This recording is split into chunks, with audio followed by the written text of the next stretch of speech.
facts of history have a way of fading and altering over time. What we think we know about the past may or may not be accurate. People and places and their significance can be forgotten as well. Join me, historian Melinda Holloway, as we dig beneath the surface of our understanding of the past and maybe even discover some new facts along the way on Uncovering History with Melinda.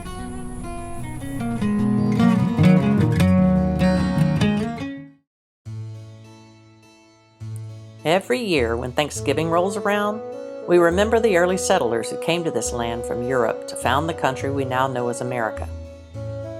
But of all of the early European settlements in what we call the United States, the Pilgrims who founded Plymouth Colony in 1620 were not even close to being the first non-Native American settlement.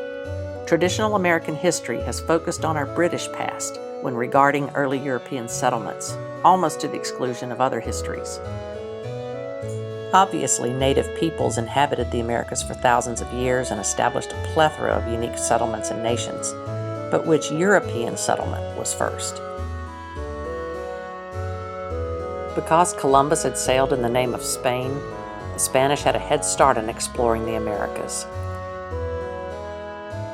Even though they had begun exploring what is now the continental United States as early as 1513, most Spanish explorers were motivated to gain wealth from gold rather than settle lands for Spain.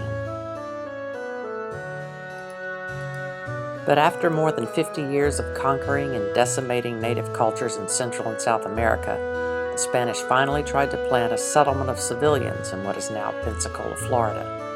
The plan was to establish a base settlement and gradually plant more settlements inland, and then on the east coast in present-day South Carolina to help secure North America for Spain.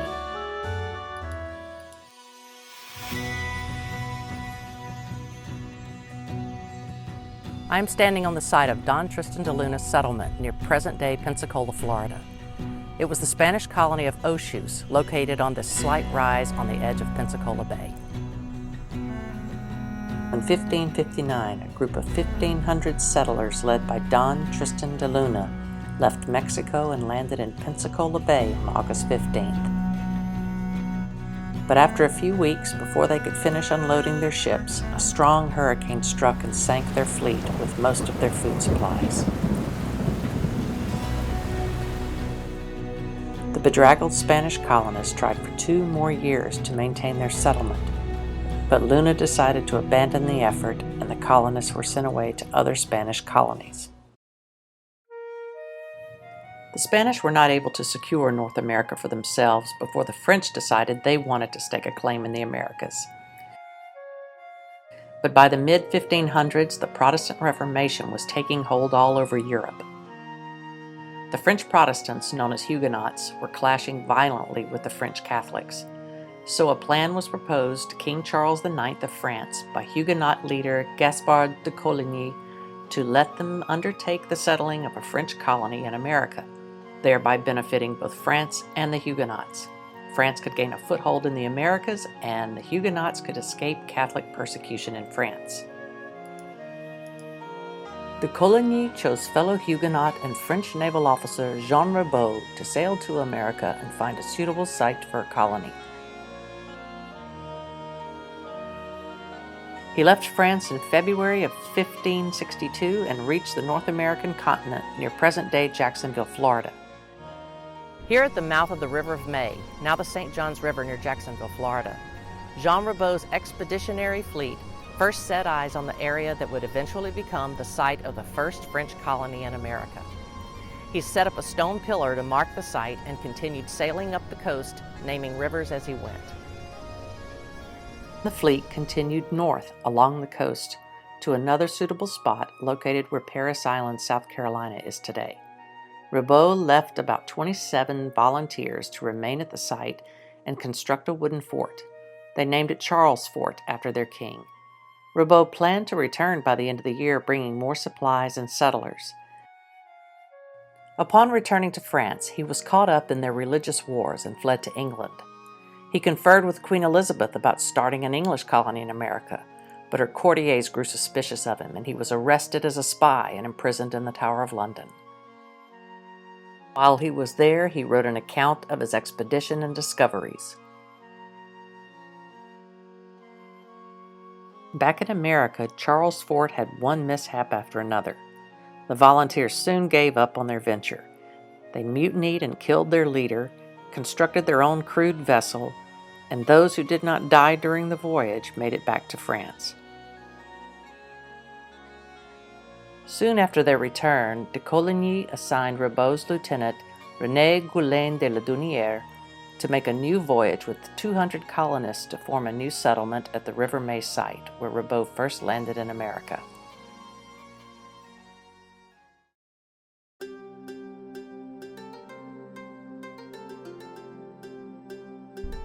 I'm standing at a replica of the wooden Fort Caroline that was built by La Dunière's colonists upriver from the coast.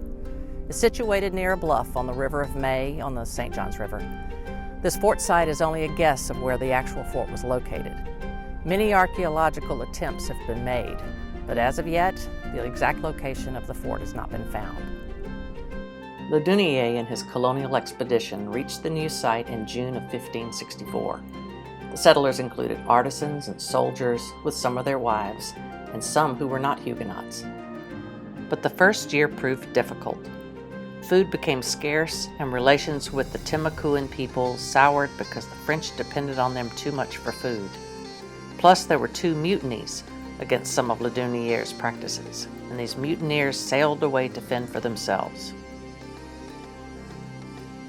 Recently freed Ribault was made Viceroy of New France. He began making preparations to join the colonists at Fort Caroline and bring much-needed supplies, plus 600 more colonists, including soldiers, women, and children. They arrived 15 months after La Dunière began the settlement. The colonists had given up hope and boarded ships to go back to France when they saw Ribault's fleet on the horizon. When Spanish spies in France reported to the King of Spain about Ribault's resupply of a new French settlement, he appointed Pedro Menendez, governor of La Florida, to rid the land of these French Huguenots. Ribault's fleet reached Fort Caroline in August of 1565. Menendez arrived shortly after, 40 miles to the south. He sailed up the coast to the French colony and briefly engaged the large French fleet. Realizing he would be overwhelmed, Menendez retreated back down the coast to his landing area and began constructing a fortress against a French attack.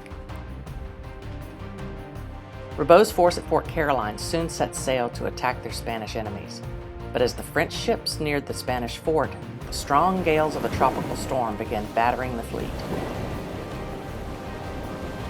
Soon the ships were destroyed and the French military force was decimated. Menendez witnessed this and decided to march his troops up to the lightly defended French fort and attack them during the storm. They killed 150 men.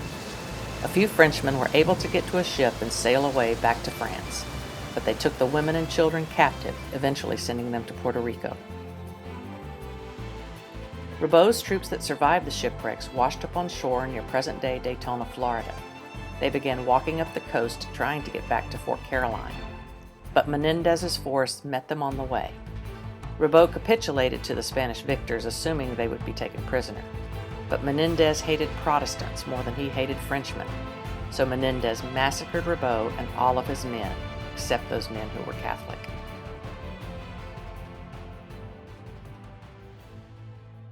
This spot, north of the present-day location of St. Augustine, is the traditional site where Pedro Menendez came ashore and built a fort to fend off an attack by Ribault's fleet. He had engaged the French fleet briefly in the River of May before retreating back down the coast to this site. It's also believed that this is where the priests with Menendez's soldiers held Mass for the first time after the massacre of Ribault and his men. The Spanish strengthened their fort on the Florida coast and named it San Augustine because of the feast day of St. Augustine when they sighted land. The official founding date of St. Augustine, Florida is September 8, 1565, a full year and 3 months after the founding of Fort Caroline. St. Augustine remained the capital of Spanish Florida for the next 200 years.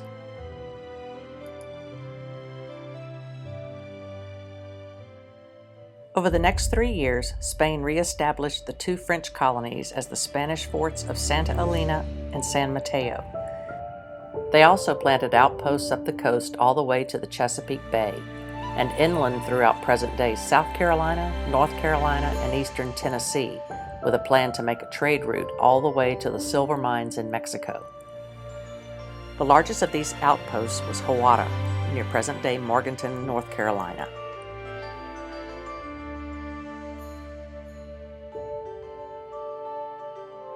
But their demands for food from the native peoples caused retaliation among the local tribes.